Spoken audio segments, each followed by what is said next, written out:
ఒక్కడికి నచ్చలేదని టాలెంట్ లేదనుకున్నావు. 100 మంది పుడితే అందులో 99 మంది కోరికలతో ఇష్టాలతో పుడతారు. ఒక్కరు మాత్రమే ప్యాషన్తో పుడతారు.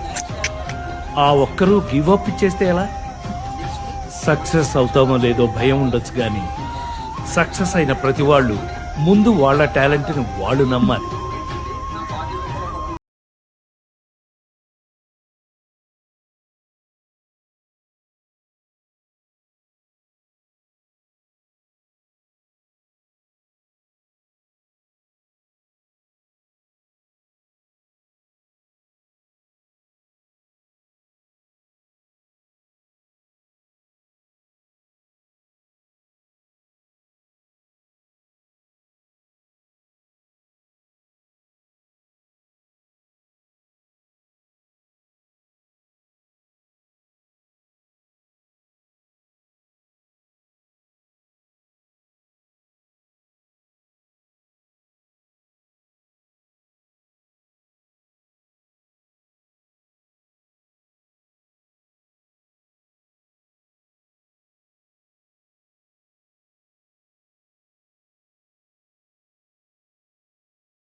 కష్టం